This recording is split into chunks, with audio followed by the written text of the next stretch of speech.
The other thing, oh, we are recording. Oh, okay. Oh, no, we're live.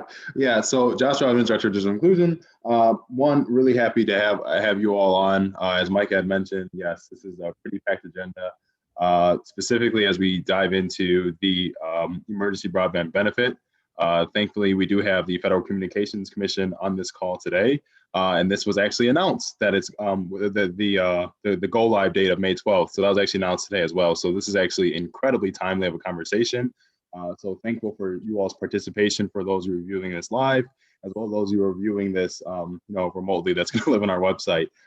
One of the other things as we look at like this purpose of this convening, this is really, I know that there's been a lot of changes. Last year, we were doing these every single month, and now you kind of see these community conversations every other month. That's because we also have this larger community council and those meetings that are filling in between there too. But the purpose of this one is really to provide a larger update on the progress that's being made thus far, while at the same time being able to carve out time and space for other folks who are doing some incredible work for us, and then to be able to highlight those efforts accordingly. So as you look at the agenda today, one, definitely want to always pay homage to where we started with the origins, as well as like highlighting some of the progress we've made. And as mentioned, obviously giving time for the FCC to talk a little bit about their effort, which is our effort, so I guess our collective effort. Then wanting to spotlight some members for which they're already on the call today. And as always, wanted to carve out time for to provide you all with understanding of how to get involved in what we're doing. While at the same time, there's been some questions regarding the portal overview and the timeline for when someone submits a suggestion or recommendation to Connect 313. So wanting to carve out time for that as well. And then as always, closing this out with just some next steps that make sense, specifically with an emphasis on membership. And so when looking at the origins, I guess next slide, when looking at the origins of Connect 313, this was something that, again, we really wanted to focus on building out an ecosystem of partners for which, if we could just move together as a collective, we would then be able to then look at things like the emergency broadband benefit and say, how can our community be a responsive ecosystem while at the same time being proactive in how it's built, with key emphasis on the values that we have. Sorry, we can totally go next slide. When looking at our values, there's a bigger emphasis on transparency, on equity. Some of the phrases that you'll oftentimes hear us say is that locally led, expertly informed. And so when we're looking at the larger timeline around what we've been able to do, the emphasis on that community election we did in December leading into January, that now has that committee structure, and now as these committees are being able to churn out specific work, that's us, trying to put our values in action. While at the same time, I'll also say that there are, a lot of lessons that we have to learn, that we are learning, and there are definitely some things that we have to unlearn with the way that we're doing this work. And so I think that one of the other values that has manifested, while we might not articulate it, but it's definitely just patience, giving patience to one another as well as to ourselves. And obviously this pandemic has really, forced that much more than anything. When we look at our collective, when we began looking at Connect 313 broadly speaking, when I had mentioned this is an ecosystem with a community governance emphasis, I think that this is something where, as we have larger conversations around data, as we start intersecting with policy a bit more and advocacy a bit more, I think that we're really primed to be able to have a unique way to do this work. And I think that as more folks get involved, as more folks are actually wanting to change elements of the structure, that's good. We don't want change is good here. This is something where we really want to be true to our mission, which is to put in place by 2024 the means for all Detroiters to have access to appropriate devices, internet connectivity, again, in an affordable way, and specifically looking at an emphasis on employability, learning, and well-being. And so when we look at that larger mission, that then corresponds to our vision, which is really to ensure that all Detroiters are fully digitally included. And that is an emphasis on all. And obviously what exists behind that are a litany of variables and values. I mentioned some of them, but the other one is definitely an emphasis on trust. And I think that we cannot overstate that enough. And I think that there's been a lot of great partners who've been able to make that significantly more possible. But as we move forward on things, that is going to be the thing that ultimately the variable that allows us to determine how fast we can move is how much do we trust one another in this structure, broadly speaking. And so when we began looking at the goals are really forming as we go. because initially, we had some high level goals, specifically, hey, let's get all the kids connected. Okay, let's get all the residents connected. Okay, that makes sense. Tied to household internet access, household device access, boosting digital literacy and digital skilling, and computer training familiarity programs. Sure, those all make sense. But I think that with our process that we've been able to identify, there are other goals that residents are bringing up, and folks who are in our committees who are bringing them up in a way that is then making us say, yeah, yes, and. And so I want to be very clear that this is an iterative process, and I think that our goals are going to continue to evolve. And I think that's a great position for us to be in. Next slide. So when transitioning, one of the pieces around social media, because yes, we're definitely building up our social media presence, and we know we need to. So yes, we are there. For those who are saying, yeah, I wish Connect with you had more. Yes, we do. I'm going to turn this over to Sydney for her to talk a little bit more about our social media handles, and for folks to actually be more active on those platforms. Hi, Josh. Thank you so much. Oh, I'm sorry. That sounded loud. Can you all hear me well? I can hear you. I had a bit of a reverb. I didn't know if you, okay. Anyway, hi, everybody. My name is Sydney Gardner-Brown. I am a student at the University of Michigan, getting ready to graduate actually on Saturday morning. And I've been working as the digital strategist for Connect 313. Just a few very brief updates. Well, number one, if you're not already following us on Instagram and on Facebook, please do that. Our Instagram is 313 connect.313, and then on Facebook right now it's 313 connect. Fun update is that we've been working alongside the Rocket Community Fund to have our social media pages to make them all synonymous in terms of their tag names and just in terms of branding and things like that. So soon the Facebook and the Instagram, the usernames will be the same.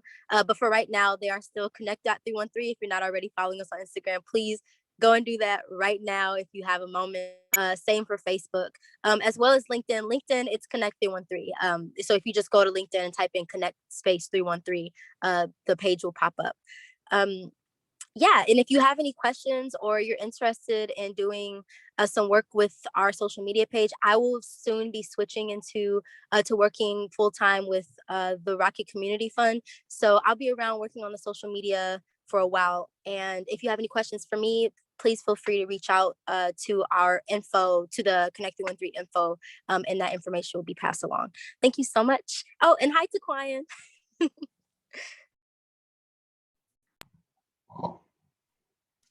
Well, now we can, yeah. Actually, Mike, I saw were you taking yourself off mute? Go ahead. Thank you so much, Josh, for graciously passing along to me.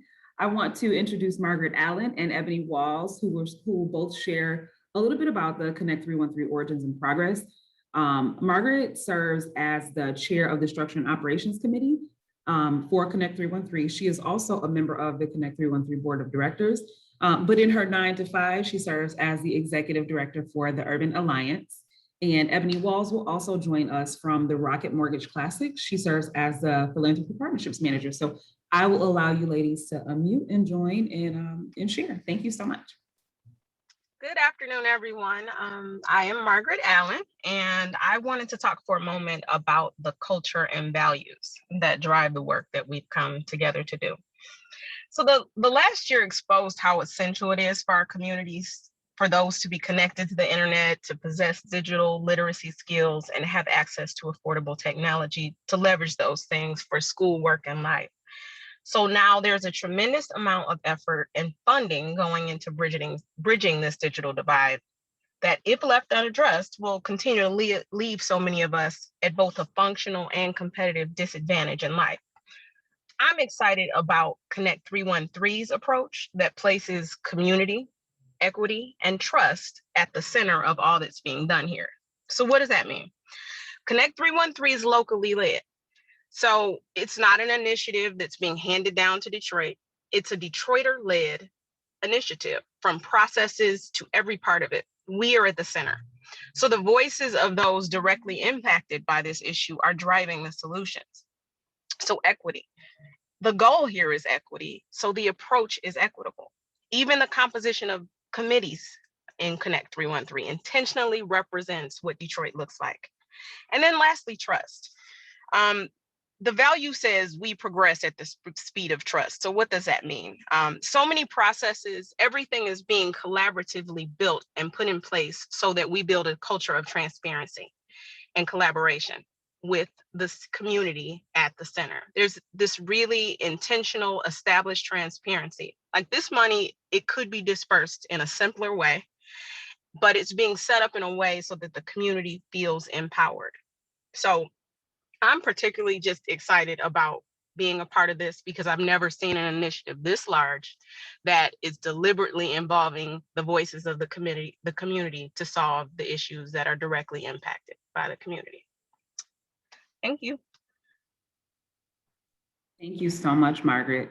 All right, Ebony, I will allow you to jump in and take it away.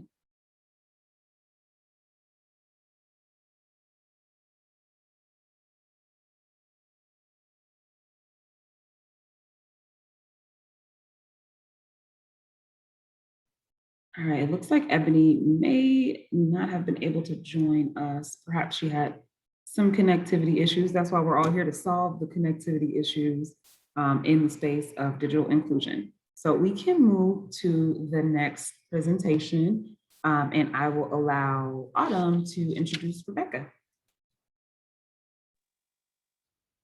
Absolutely. Thank you so much, Micah. Good afternoon, everyone. My name is Autumn Evans. I'm the Deputy Director of Digital Inclusion for the City of Detroit. Today, I really wanted to make sure that we become aware of the FCC's emergency broadband benefits. So we have Rebecca Lockhart. She is with the FCC. She is here to give us a presentation, educate us around the emergency broadband benefit. After that, Jillian Blackwell, who is the chair of the Policy, Advocacy, and Ecosystem Committee, she has a few questions for Rebecca that came straight out of the committee and the community at large. So thank you so much, Rebecca, for joining us. I'd like to turn it over to you and take it away. Thank you so much, Autumn. Nice to meet you virtually. And thank you all so much for including us in your meeting today. It could not have come at a better time, as I found out just hours ago that the start date was announced. So it's not like this was planned. I've been on the edge of my seat waiting for the date so we can get that messaging out. So very excited also to hear about the work you're doing in your community, because that is our main goal at the FCC, is to close the digital divide and to get everyone connected. So it's great to see what you all are doing at the local level to make that happen. So we can go ahead and get started with the, I will just give a brief overview of the emergency broadband benefit program, and then I will do my best to answer all your questions. Just to let you know up front, I'm an outreach specialist, so I have nothing to do with the policy decisions that were made, but I can deliver as best as I can any answers to the questions you have. And if I can't give you an answer, I will certainly put you in touch with someone who can. So next slide, please. Or am I sharing my, okay, you have worked my slides in. Thank you so much. So I'm just going to go over what the benefit is, who is eligible, and how you can apply. Next slide, please. So the emergency broadband benefit is a temporary benefit program that will offer up to $50 per month for eligible households towards their broadband bill, and up to $75 per month on broadband bills for those who live on tribal lands. Participating providers may also include a one-time discount of up to $100 on a device. And that device would be a laptop, tablet, or desktop. And you would have to purchase it through that participating provider and contribute anywhere from $10 to $50 on your own. It really depends on what the provider is offering for that device discount, and if they're offering it at all. You really have to check with your specific provider to see if they're participating in that part of the program. Next slide, please. So we just announced today, I had to update my slides, so I'm glad I waited. That's why I waited to send my slides. We announced today that the program is going to launch on May 12th. And Universal Service Administration Company, USAC, is the one who is actually distributing all of the funding for this program.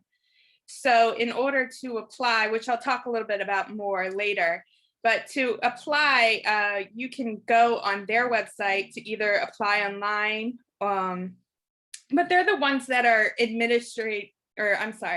giving out, that's easier to say, giving out the funding.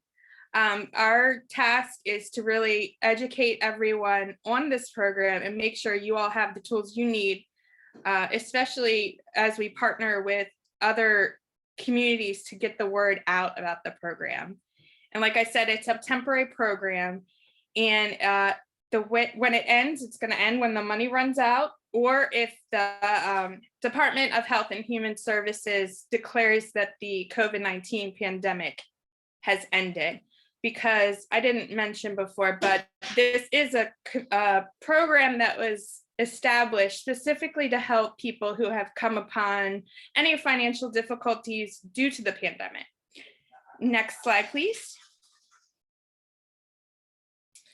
So how do you know if you're eligible? There are a number of qualifiers to determine if your household is eligible.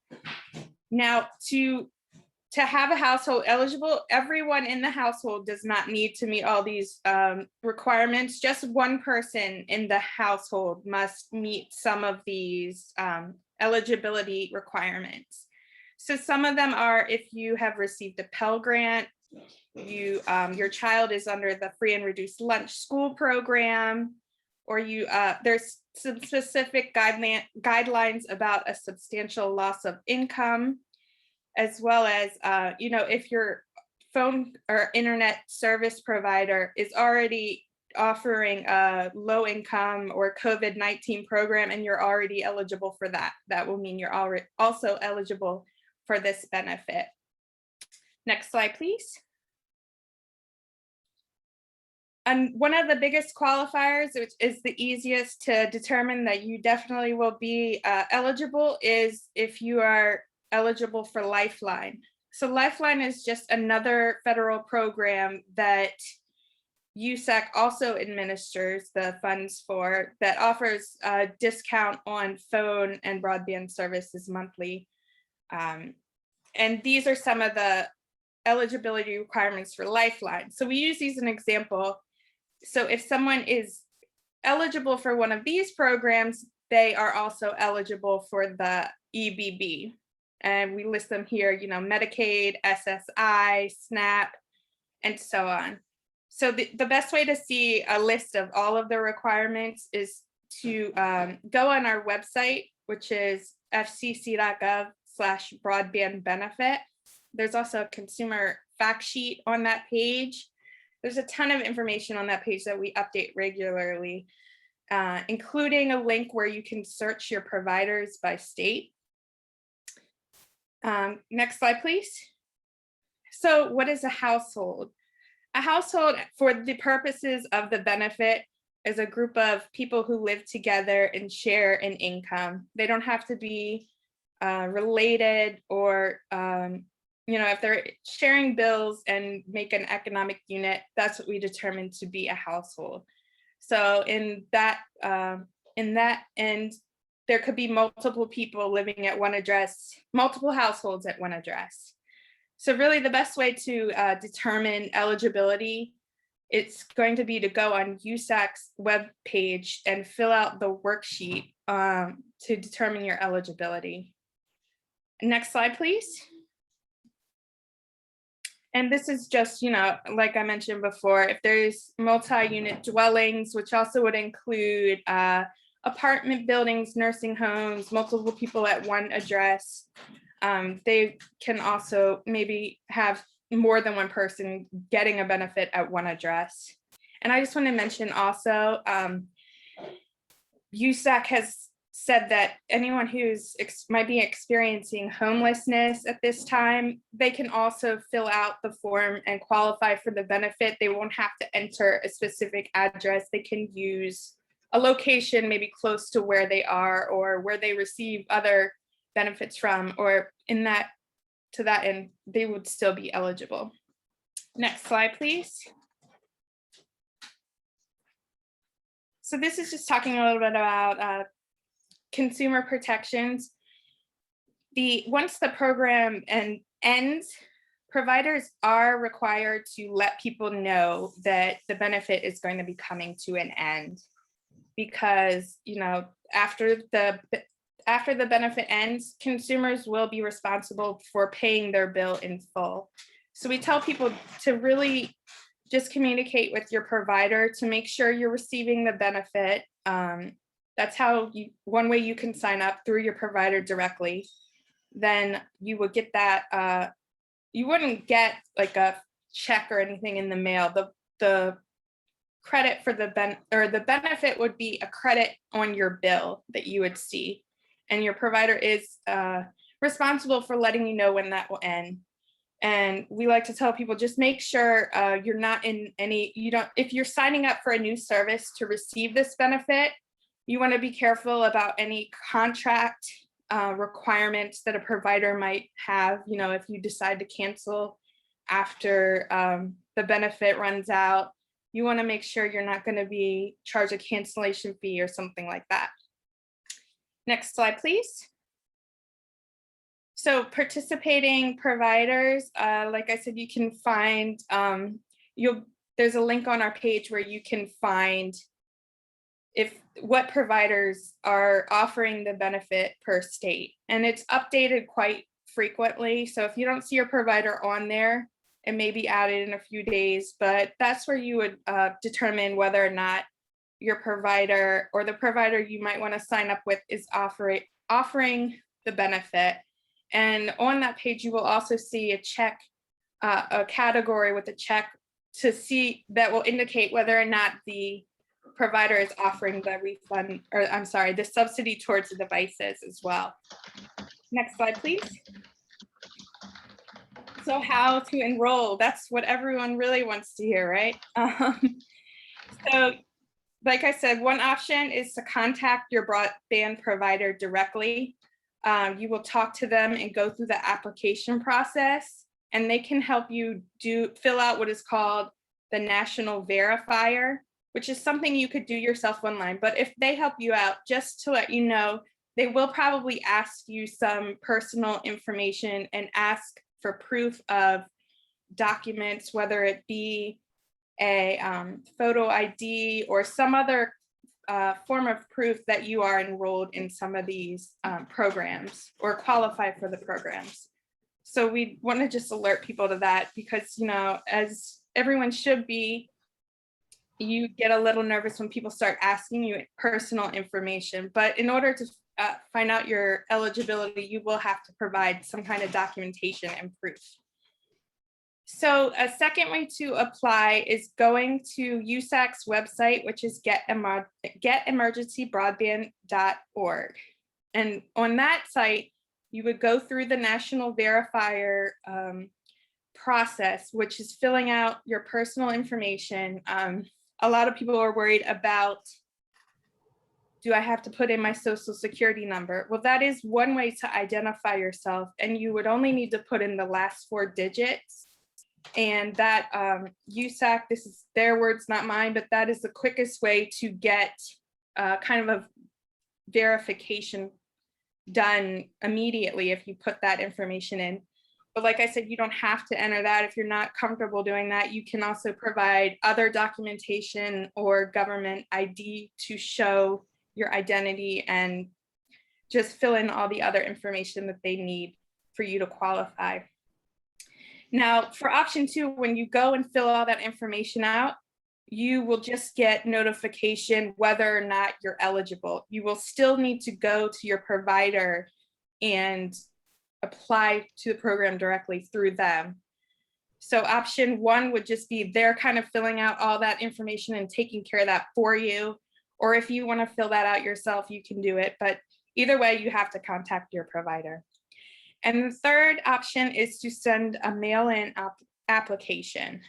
And so I have the address here, which is also on USAC's webpage, that getemergencybroadband.org webpage. Next slide. This is just, what I just kind of said, enrolling via the provider. Next slide, please. So here are just a number of websites that I've already mentioned. Our main fcc.gov/broadband benefit, which is what we update with all of the program information. The provider by state list. There's a consumer FAQ. And then this last thing down here is the number for USAC and their webpage, where you find the application and the verifier. So that is all I have for an overview, and I'm happy to take questions. Absolutely. Thank you so much, Rebecca. I do see a few questions in the chat, but before we address those, I'd like to give space to Jillian Blackwell to go ahead and ask a few of the questions that she has. So certainly I want to thank the Connect 313 Policy, Advocacy, and Ecosystem Committee, who came up and reviewed the EBB program and came up with several questions. So I'll start with the first one. You talked about personal information. I wanted to find out, will there be a credit? Well, one, will they have to sign a contract to be part of the program? I think you answered that. That is yes.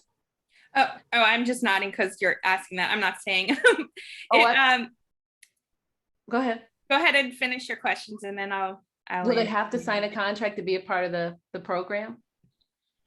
Most providers do require, if you're already getting service, it would be the EBB benefit itself doesn't have a contract. Right. So let's say, for example, I don't have an existing provider, and I find out about EBB, and now I want to be a part of this program. My assumption is that I'm signing up with the provider. I have to sign a contract. Yes, it would be if the provider requires a contract. So it's kind of a case-by-case basis. Mm-hmm. In some cases, they might not. So it really depends on what the provider's requirements are, but we definitely encourage consumers to ask that when they're signing up, to just ensure that, they're okay with all of the contract requirements, if that is the case. Yeah. Okay, great. Thank you. And then I noticed that it looks as though there's a total of $150. That's $150 benefit, $50 for the internet discount, and then $100 toward a device. My first question is this device a new device or used device, or depends on the provider? It would depend on the provider. So the $50 would be a monthly benefit, and it's right. Up to $50. So it depends on your household's eligibility and the provider. So they might offer $50, they might offer $30. It really is up to the provider, but we say up to $50 because that's the maximum for consumers, or up to $75 on a tribal land. And then that up to $100 is a one-time, towards the device, and it's up to the provider, whether it's a new device or a refurbished device, but it would have to be purchased through that provider. You couldn't just go to the store and buy one and ask for a reimbursement. So, and when you say it's up to the provider, what is the criteria that deciding if I'm going to give this particular individual $30 and another person $50? I'm not sure exactly how the providers are making that determination, but just me speaking at the FCC, I would think that providers would want to offer as much as they can, because it would encourage consumers to use their services. And if they have access to receiving that money, I don't see why they wouldn't give the full amount. Got it. A couple more questions. You also mentioned, again, it could be up to $50 and up to $100. Let's say, for example, I want to go with Comcast for the up to $50, and I decide I want to buy a device from Verizon. Can I split my benefit? From what I understand, no, you would need to receive the full benefit from one provider. Okay. And then I know there's other questions, but I do have a few more. Again, this is Jillian speaking, but I'm speaking on behalf of the Policy Advocacy and Ecosystem team. So there's a quote in the EBB that talks about, not a quote, but a statement in the EBB that says providers must give customers at least a 30-day notice prior to the termination of discount. So you mentioned that earlier. And once the EBB program ends, customers must affirmatively opt in before being charged for service at the full non-discounted rate. Do you know what that looks like? Is that a card? How they're opting in mail, a phone call? Yeah, again, it would be specific to the provider. So it would most likely be however the consumer receives their bills. Maybe they're receiving a paper bill, maybe they receive email and text alerts, but it would be up to the provider how they alert their consumers. Okay. And then I think somebody asked a very similar question in the chat about the monthly $50 discounts. Does that apply to some of the promo pricing? Like if I'm already on a discounted plan, maybe I'm paying $10, what do you know? Again, I guess the question will still be, or the answer is still going to be, it depends on the provider, but I certainly want to ask that question. Yes.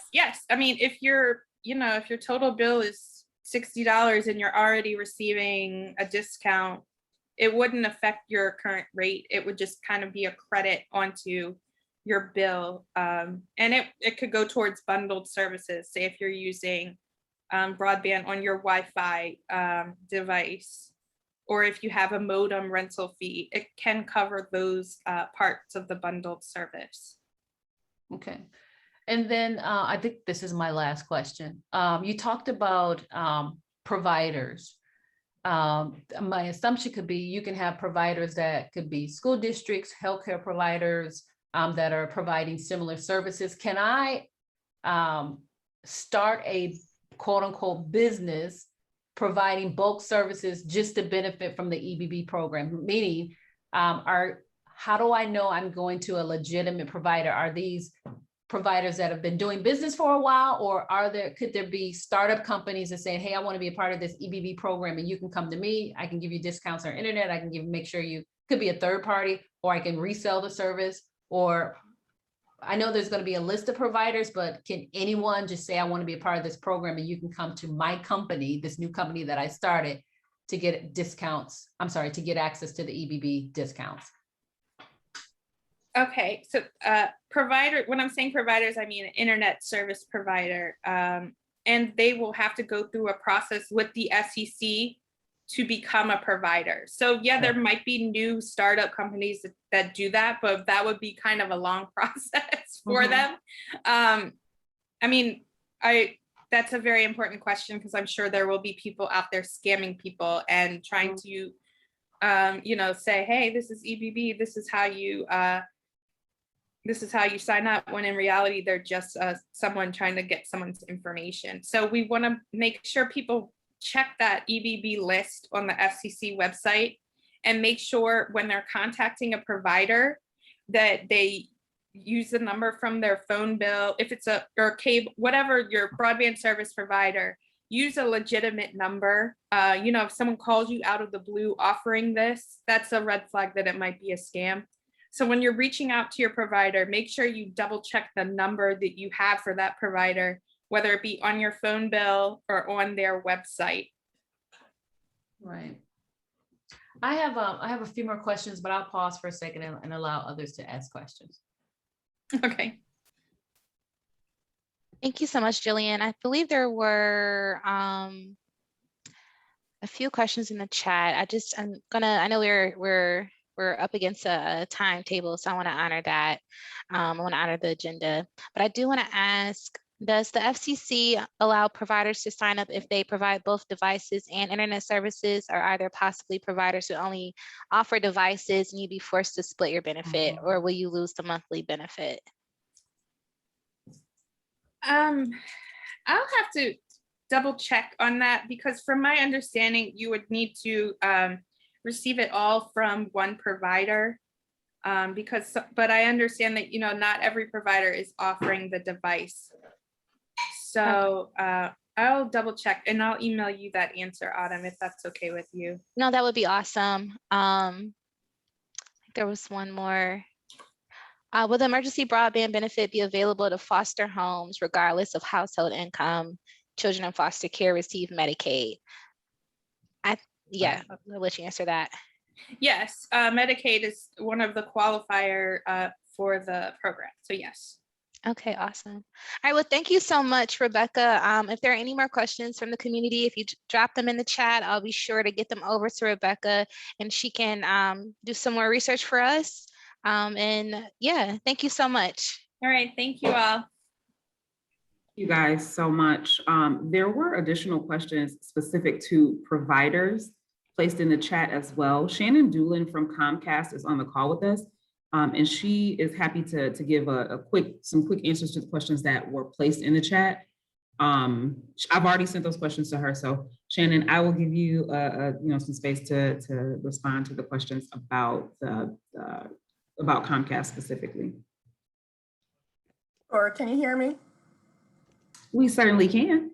Hi, everyone. Now, and I don't have answers to all the questions, so I'll try to address what I can really quickly with regard to, I know one of the questions was if you are a part of the Internet Essentials program, which is our low-cost broadband service for $9.95, how does that affect your participation? As Rebecca mentioned earlier, if you are already an Internet Essentials customer, then that means you meet the income requirement for the FCC emergency broadband benefit. So you would just contact us and go through we have a process that we will have in place for signing up for the program for that credit to be applied to your bill. And then with regard to, I'm just going back here through the chat, Mike, I'm sorry, I'm catching up here. I think there was a question about, what was the other question, Micah? Please remind me. The other question was that is Comcast waiving penalty or contract fees for people who enroll in this program? I will need to follow up with you on that. I do know that, let me get back to you with the response to that one. My apologies. Absolutely. And then also, if the community at large, if you have further questions that haven't been answered, please feel free to send them to us at info@connect313.org and we'll make sure to get the answers and then follow up with you. Thank you, Shannon, so much for jumping in. I really appreciate that on the fly. So I want to make sure that we have some time and space to move into the other items that are on our agenda.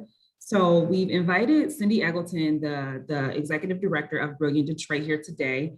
As many of you may know, we have begun launching an initiative for neighborhood technology hubs. And neighborhood technology hubs will be physical centers in the community for Detroit residents to access the internet and computers. Our first partnership is with Brilliant Detroit. So we will be launching 4 of the Brilliant Detroit locations as neighborhood technology hubs. So I will allow Cindy to take the floor and share a little bit more about Brilliant Detroit and how this partnership affects them. Hi, everyone, and it's just an incredible honor to be here because I think, and I've said this before, this effort, because it's rooted in community and what people are saying they want and need, I feel is one of the best efforts I've ever been able to work on. So if you can just move to the next slide, and mostly what I'm going to talk about is really residents as opposed to Brilliant Detroit. I want to kind of give an overview of what we'll be doing in those technology hubs, but a little bit about what we have heard, because we have hired a digital inclusion navigator as well, who has surveyed families that are within the Brilliant Detroit network. And we serve over 7,500 people out of 12 locations. And so what the first and foremost is, what I'm hearing from families is just almost incredible relief and belief in what's being done. Now you can go ahead and go to the next slide. Thank you. So what I want to just say too is for us and for listening to people, because all the work we do, just like this effort, is about listening. And I think that there's really access which is access to devices and internet, but then there's how do we adopt it and how do we use it? And so within each hub, we're going to see that people will have access to both internet as well as devices, but they will also have access to a digital inclusion navigator that can help them through their needs, which might be basic skills workshops on technology, but it also might be workforce classes. And I'm going to say this again, the thing that I love that I heard earlier today is this isn't just about how do we fulfill basic needs in a sense. This is really about how do we imagine a future where everybody has access and can think about really possibilities to use this access is our tools to move forward. So I just really want to lift that up. You can go to the next slide. So we are in 12 locations. The sites here that are in green are where the first hubs will be that we're starting to launch. And this effort has just been so awesome to think about how do we do this both inside locations, but outside locations. And the families have thought about just different possibilities like taking a porch and extending it so it's COVID safe.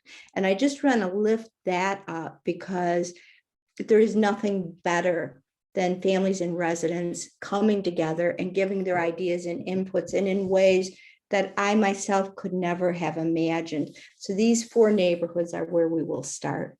Next slide. So I think there's a couple of other things that I just want to highlight, and I'm going to go through this a little fast because I think there might be questions for other presenters. But one thing that did surprise us in the surveys, and we did both focus groups and surveys in 12 neighborhoods, is there are still a lot of people using devices that are shared, and a large group of individuals are using their cell phones as their first device. That talks about the need to have more access and more ability. I would also say this time, as we all know, has been a pretty isolating time, and people are feeling exhausted. And I think this ability to come together in different ways will be really helpful. We found in the families we serve that most families, and that's the adult and the children, are online for over 6 hours per day. That's a lot of online time. And again, what we also heard that was lifted up in the focus groups is a digital effort is not just the device, it's what is the experience? How do I feel? How do I organize this? And so those are things that we're hoping happens at these locations, and the navigator is going to help us stay on track. And again, this is really an opportunity for use of all of our imaginations. We know that the world wasn't all that equitable and wasn't what we needed before. Then we have COVID. This is a time to sort of reimagine. Go to the next slide. So some of the things that we're also doing in addition alongside, and we'll share this with this group.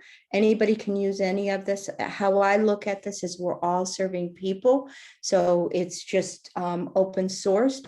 So we actually have a technology FAQ webpage that we can give the content to anybody about, that we've listened to residents about what should we do. We're also going to have regular technical office hours so we can work on one-on-one with families that are having any particular issues, both at the sites and outside of the site. We're setting up a tech hotline for our families that we're working with, and then that's going to help us with both support and feedback. And then we also found, and this is something maybe for other organizations, our own staff needed technical professional development. And this came out early on in terms of where do you go for support.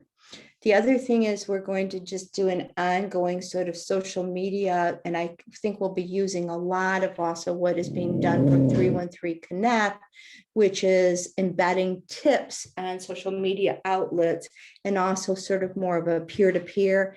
And then lastly, we have started digital literacy courses, and workshops, and we will continue. We're finding that what people want is a little different for each neighborhood, and we want to do what people need and want based on how they want it. So those are some of the things that will begin happening out of these hubs and in general. I think that's my last slide. But like I said, I wanted to really give that overview. I love coming on in front of Jackie, because Jackie, your neighborhood's going to be one of the locations. And again, I'm honored to be here and promise to steward this well. Thank you so much, Cindy. I mean, if everybody else is not as excited as I am, I don't know what to say. This has got me energized.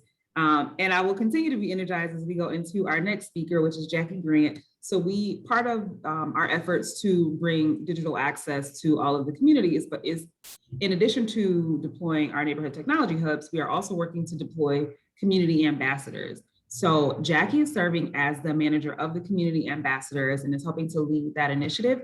So I will give some space for Jackie to share a little bit more about what the community ambassadors are broadly, what they'll be doing, where they'll be located, and all that fun stuff. So Jackie, I will allow you to take it away. Thank you. So we gotta go to the next slide, right? So what's a community ambassador? Well, it's a Detroit resident and community advocate, will be a middle ground between Connect 313, the community, and local and district officials and leaders, a digital inclusion advocate and resource liaison. So I kind of feel like that's the person on the ground that's going to connect all the pieces and parts for people that are involved with this. Next slide. So what will they do? Meet with community residents and leaders to help bring solutions to the digital divide to their community. Host community town halls to understand residents' needs. Share feedback with Connect 313 leaders and community. It's just really important to hear, just as Cindy said, from what the community needs and wants. So I think that's going to be a big piece for what we're going to be doing, all of us that are ambassadors. Next slide.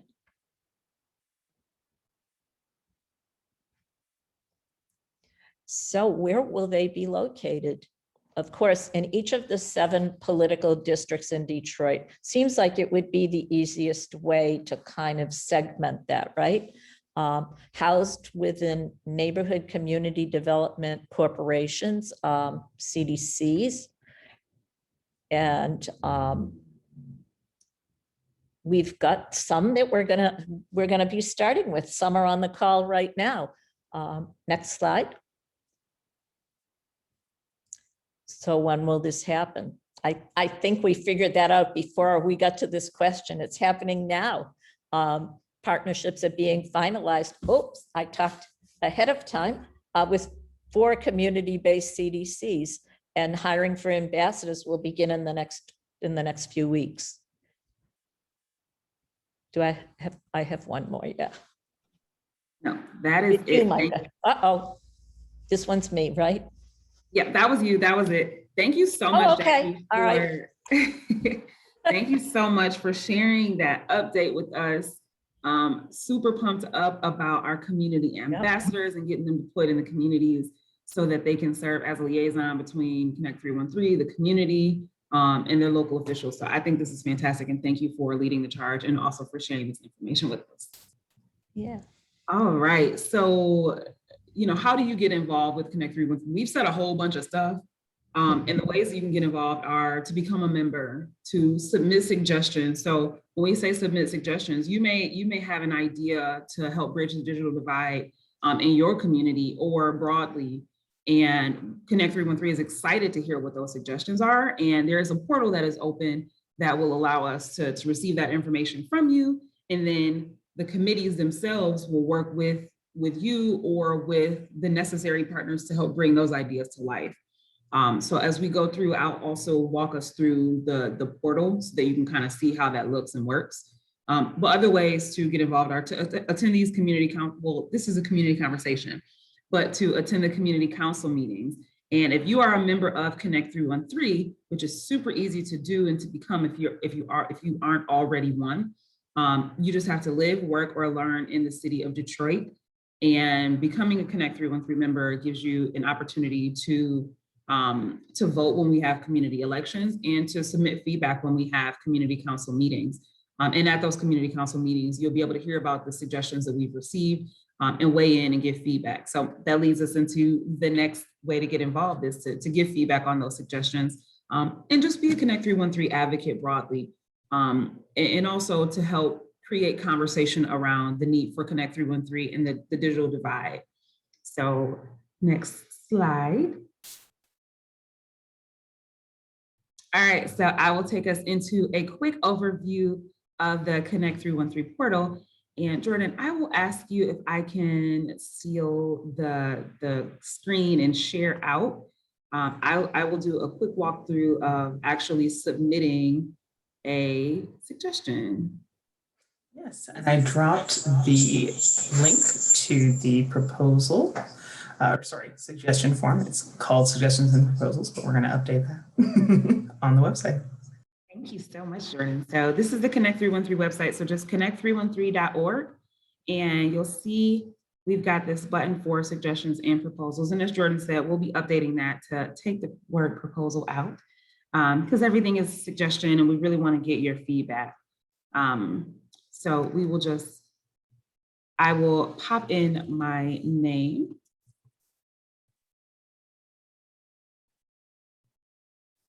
So it just asks for some basic details about who you are, just so that we know who to correspond with.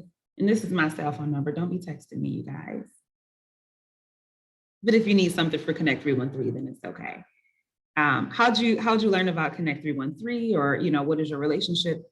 So of course, the fun Jason Momoa video starring Josh Edmonds, our very own.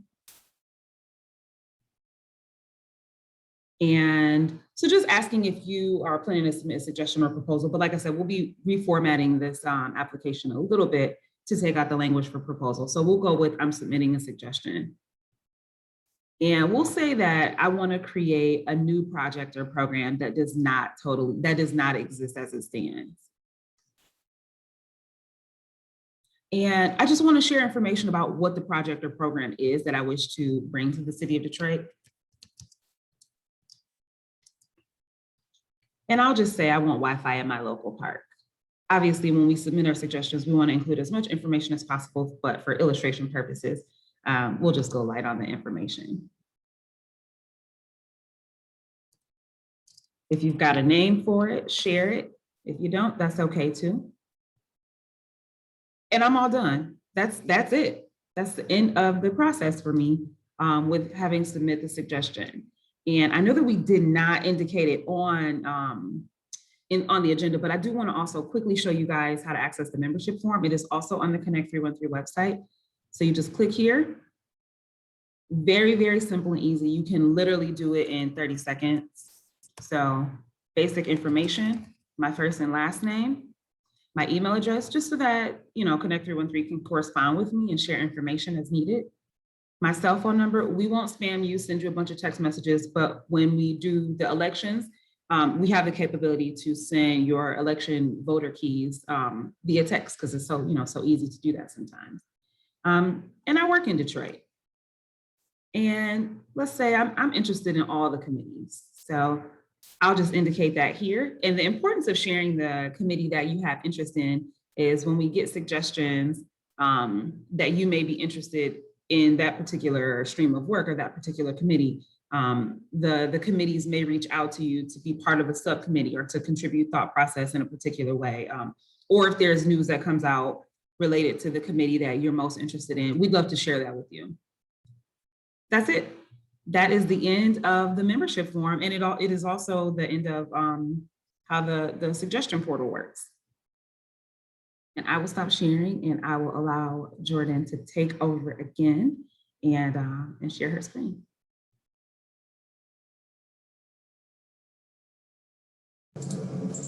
Happy to do so. Thank you, Micah. Thank you. So we just wanted to give a couple of quick community updates, and we will ask for folks who wanted updates to share updates to jump in. So I am Jordan Felby from the United Way for Southeastern Michigan. For anyone who is unfamiliar, I've been on all of these calls, so you've probably seen my face before. And today I wanted to share a little bit about United Way's 21-day equity challenge. That is an opportunity for folks to learn more about different equity issues that impact our region. I will go ahead and drop a link to the website in the chat so that folks can take a look. And I would really love to see all of you participating. You just get a little daily email. You don't really have to do anything, but there will be weekly roundtables for you to join, come to discuss what you've been learning, ask any questions, and we'd really love to see y'all participate. So I'll go ahead and drop that link and then pass it over to, looks like Tara's on here, and there might be somebody from Design Core. So whoever is next, want to jump in?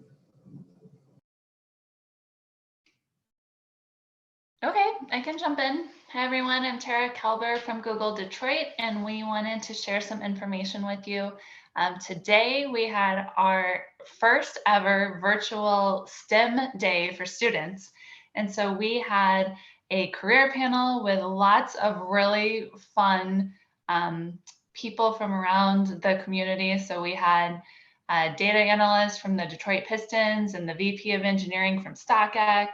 Then we had some program managers from Waymo and Google, and we had the director of programs for the Michigan Science Center, and they joined virtually to talk to students about how they found jobs in STEM and inspire them for jobs in science, technology, engineering, and math right here in Michigan. It was really fun.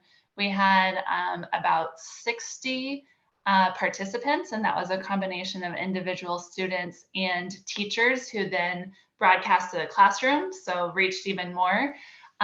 We also had a keynote address from Dr. Tanya Matthews, who was the CEO of the Michigan Science Center, went on to be the Director of STEM Innovation at Wayne State University, and now has been named CEO of the International African American History Museum. So she was really inspirational. It was really a great event. And next week, we have a program in place for educators. So this is the first time that we've actually done an education outreach event virtually for educators. And the idea is to also share inspiration for them and enable them to use technology themselves and with their students.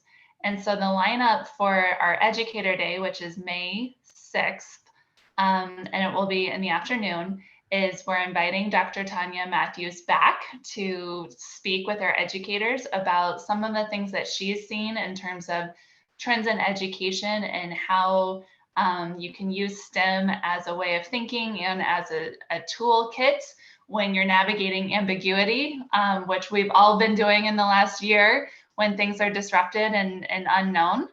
And then we're going to have a speaker panel of educators who have demonstrated excellence in digital education.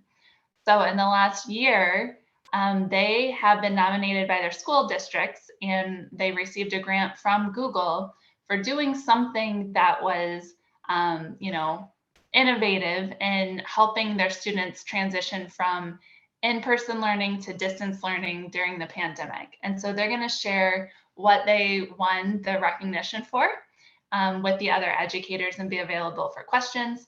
And then finally, we'll do a skills workshop at the end. That's just information on how you can use Google tools for free in your classroom. So that includes Google's curriculum, Applied Digital Skills, and CS First, which is how to learn to code through videos without previous experience, as well as Google Classroom and then Google Workspace. And so, I know that's a lot, but it's only 2.5 hours. And we would love for you all to get the word out if there's teachers or educators, and educators in like any sense of the word.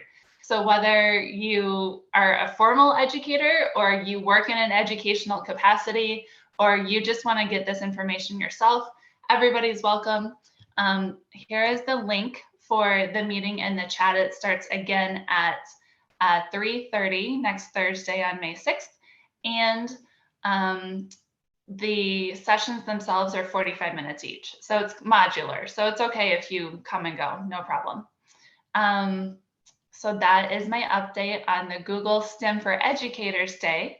Thank you all for letting me share the information, and definitely help us spread the word. Thank you so much, Tara. That's awesome. I'm not sure if we had the representative from Design Corps on the line, but they have an opportunity for people to submit ideas related to digital inclusion to participate in their challenge. And Josh, I'm not sure if you want to speak to that a little bit more as we are wrapping up here, but we just wanted to share some of those upcoming dates, and I'll let Josh close us out. Yes, and so one thing on the design core piece, absolutely, that is how we are thinking about designing specifically the neighborhood technology hubs, and not necessarily from specifically the Brilliant Detroit standpoint, but I think it's more so collectively. So as we're a lot of the work that we're doing right now, obviously it is in a hyperlocal capacity, but that doesn't necessarily mean that it can extend far beyond. We're not the only community that is rallying around ways to bridge the digital divide. And every community, I would argue, has some type of digital divide. So the Design Core Challenge is really looking at some of those design principles that can be implemented into the way we think about these community spaces at the intersection of technology and civic empowerment. And so for those who are interested, I would strongly suggest looking into the Design Core Detroit website. Specifically, that's where they have a lot more information around the challenge. There are teams that have formed already. But I think that if you have a good idea or passion for this, then you shouldn't be behind in any way. When we look at some of our future meetings, yes, the 29th, well, obviously that happened today, sheesh. The 24th, the 26th, the 28th, the 9th, please be sure to add these to your calendar. We're going to continuously send them out as well. I think that for those of you who remember when we were doing these last year, there was a concern about us not getting them out in advance. So one, want to make that very clear that yes, please save these dates now. We've been doing this at 2 o'clock for an hour and a half for almost a year now. So at least the cadence, you all can see that.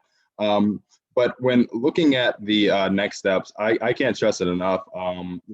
The membership portion of this, we specifically try to make that as easy as possible for folks to be able to sign up. And I think the value of that membership is really in us being able to articulate in a broader fashion how we're actually doing this together as a community. And so one of the ways that we're going to be able to do that amongst all the other various ways that's going to manifest is really being able to look at that membership. So for those of you who know that one person that you might not be sure if they're a member, they might have loosely said they're involved in Connect 313, please, if you could send them that, or at least direct them to the website, they can become a member there. As well as the suggestions. I cannot stress you enough how many people say, well, have you thought about this? Have you thought about this? The digital divide is not ever going to be bridged with a silver bullet solution. It is going to take a litany of solutions comprised of, are coming from a variety of folks who see the digital divide manifest in various ways. And so how I, see it could differ from someone else, and that's perfectly okay. What we want to be able to do is have suggestions that are really coming from the makeup of our community in a way where we can actually move forward together on that. The thing I think overall I want to express more than anything, I think it's just a profound thanks to each and every one of you. I can't stress enough like how much this means to me personally, but even to like the city and some of our other partners who even helped start Connect 313 to be able to see community ownership in an empowering way. To actually see some of the values that we might have articulated in the beginning still being upheld and actually being reformed and enhanced even more. I think that's empowering to see. I think that there are a lot of folks who are happy to see the work, and I think that at the same time, we have a real desire to get this right. And, I want to thank you specifically to FCC for actually hopping on this call today, because again, this ruling was announced this morning. And the fact that they're on this call today, that's just a beautiful thing to see, the way that we're being aligned. One of the things I do not want to miss in that equation, the president right now has really made a huge emphasis on broadband. And so the model that we're doing right now, this is the model that, quite frankly, you're going to see elements of this replicated in other places. And so I think that we're very well aware of that, and we're bringing the level of decorum that's needed there. And I cannot stress that, being engaged in this process, it doesn't just help out Detroit, it helps out communities across the country where those micro elements of the digital divide are very aggressive and manifest in ways that, quite frankly, they don't have a Connect 313 to be able to aggregate all these stakeholders and to move strategically and tactically. So again, I want people to, one, obviously realize that this is a hyper-local intervention, but it absolutely is tied to things that are happening nationally. This community definitely has power to influence specifically what's being discussed nationally, and that's, we can go down the list of how that's being manifested. I think that from the content standpoint, for all the folks who have pulled this together, thank you. I don't think we have much more to discuss, but definitely want to be able to really take a step back and ask if anyone has any questions before we close this out. Or statements or suggestions or whatever, if you'd like. It doesn't just have to be questions. I'd just like to mention also, I totally slipped my mind earlier because I'm so excited talking about the benefit, but we are still accepting outreach partners for to spread this information throughout your community. And all you have to do is go onto our fcc.gov/broadband benefit, and there's this little form. You just fill out your email and name. And when you do that, you'll receive all of our emails that have updates for outreach partners. And along with announcing the start date today, we also made our outreach toolkit page live. I put that in the chat earlier, and we just put up what we have now, but there will be additional materials added and additional languages added. So just to be clear, the outreach material that we have will be in several different languages that is listed on that site, not the application itself, because that is something that USAC is doing. But USAC does have translators available on their helpline. So if someone does need help filling out the application and their language is not English or Spanish, I believe it's going to be English and Spanish, the application itself, but they will have translator services available for people who need help. So we encourage you all to sign up for the outreach partnership. That way you'll get our information automatically. And, we're relying on people like you guys who work directly in the community to get this information out to your constituents and community members. That's fantastic. Thanks, Rebecca. All right. Is there anything else anyone would like to suggest or ask? This doesn't even have to speak now or forever hold your peace, because we do have an engaged ecosystem for which you can send the email to info@connect313.org, or you can, if you have a suggestion, again, going to our website and submitting that suggestion too. So if there aren't any other questions, okay. All right, Maureen, I see you raise your hand.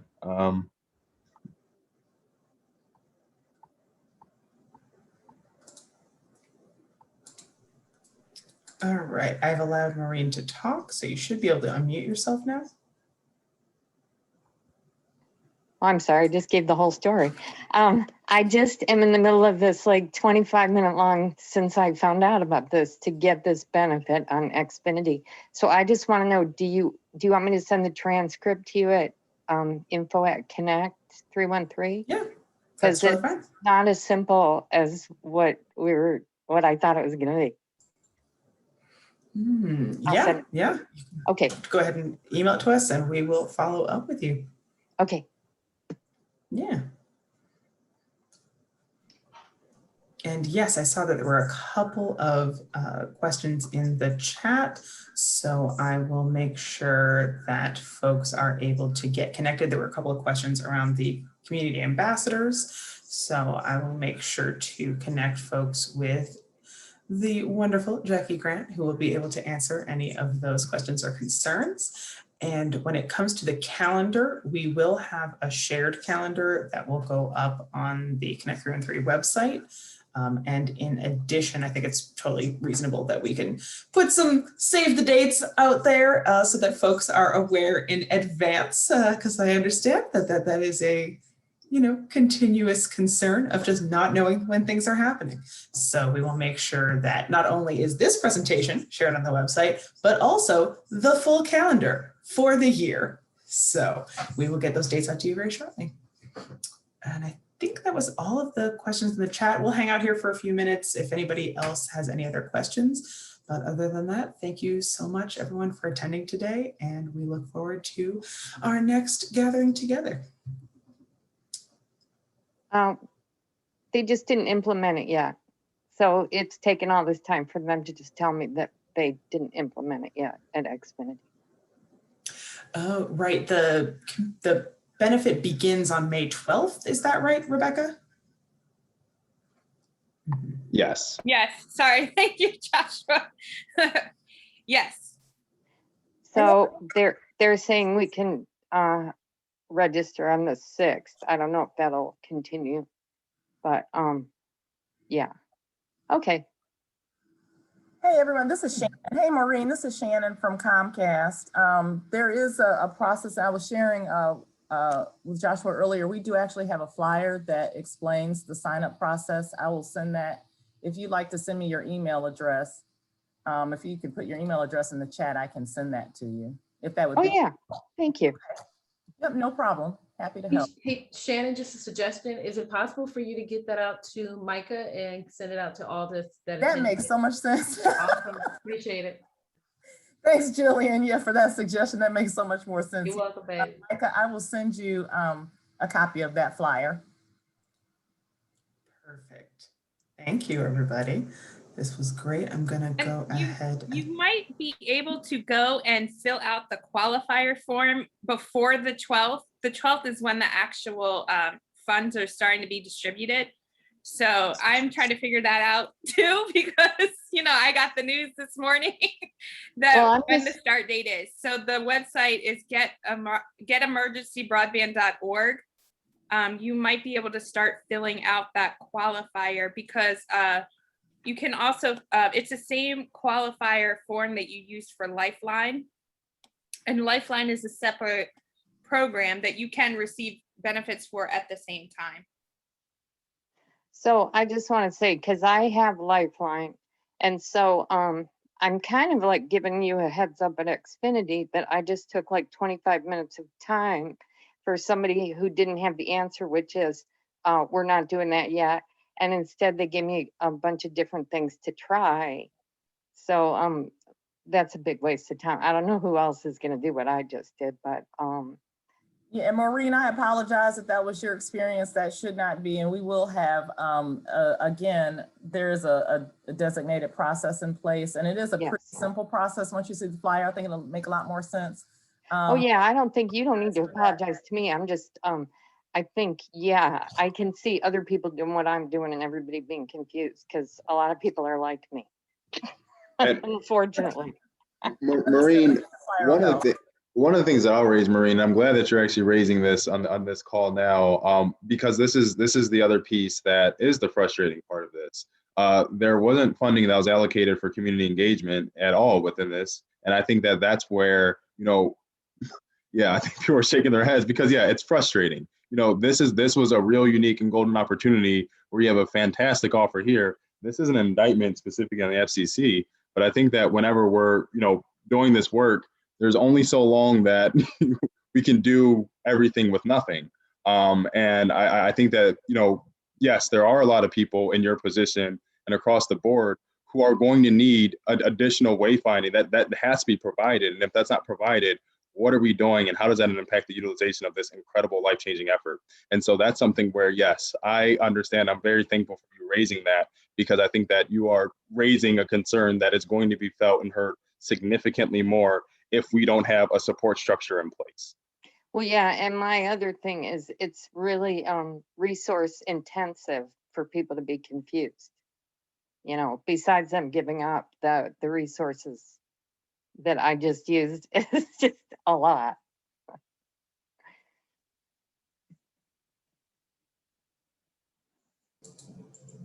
Yeah, I definitely hear that. Thank you, Maureen. And the resources that folks might not have, you know, to be online, to be able to ask for that. Yeah. I definitely feel for people who are in that situation. It's also resource heavy on the other end in terms of responding to people who are confused because they didn't receive the correct information the first time. Yes. So I definitely hear that. Does anyone have any? Oh, I see that there's a raised hand. Let me go ahead and allow you to unmute yourself. Thank you. Hi, I just wanted to ask really quick, and I put it in the chat as well. Will there be mailers or anything that go out in regards to the FCC broadband benefit? How are we letting the public, the residents in general know about the benefit? So the FCC, as mentioned before, did not receive any kind of budget to do outreach other than our regular FCC outreach budget. And that was a decision made by Congress. So unfortunately, the FCC itself is not mailing out any materials unless you contact us directly and say, hey, I see these, I see you have these brochures on your page. Can you send me 100? I want to distribute them to our community. We can do small orders like that to work with an outreach partner. And you could email me directly. Let me put my email right here, because that is something that we do with our regular consumer material. We're not in the office, but our print shop is up and running in our physical building, and they do have the capability to mail out physical copies of stuff. So I'm sorry, I spelled my own name wrong here. But that is something that we could do. We're not doing any kind of mass mailing. And I suspect providers themselves will do advertisements, and I don't know how they will do that, but that is my guess. I don't have any, that is my personal guess as a consumer not related to the FCC, not the FCC speaking, but hopefully that answers your question. It does, thank you. So I'm thinking the same thing, like I'm already a Comcast customer, the likelihood that I'm going to get some information is more likely than if I was not a Comcast customer. It might be overlooked or it may not go out at all. Right. So I absolutely, okay, so I look forward to connecting with you for some outreach materials. Thank you. And okay, so actually now I have a question then, because like that's actually pretty interesting to think about. Wait a second. So you said that if we had, for example, a community en masse enrolling to be outreach partners, that let's say that there was 100 flyers that people get, and I'm not sure if 100 is an arbitrary number, if that's a set number, but regardless, we would receive X amount of flyers per. And then with that, we could then mail that material. Is that right? Right. So all of our consumer information and consumer materials, whatever you want to call it, is going to be online. And that's not just specific to EBB. We also have a consumer website that has what we call tip cards that are downloadable documents on different topics, robocalls, emergency communication, all that kind of thing. They used to be stuff that we printed out, had our print shop print out. We would come see you in person and hand them out. Remember those days? But now, you can put a request in through our office and we will be able to do, I just use 100 as an example. But if you tell us what you need, we can put that order in and have them sent out to you.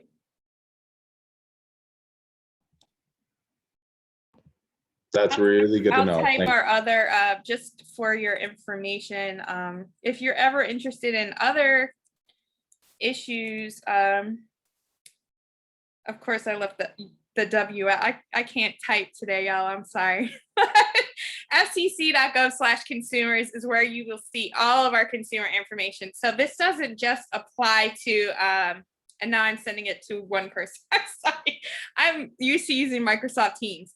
But if you do FCC.gov/consumers, you can see all of our information. And, if you want some information on robocalls, we can mail that out too.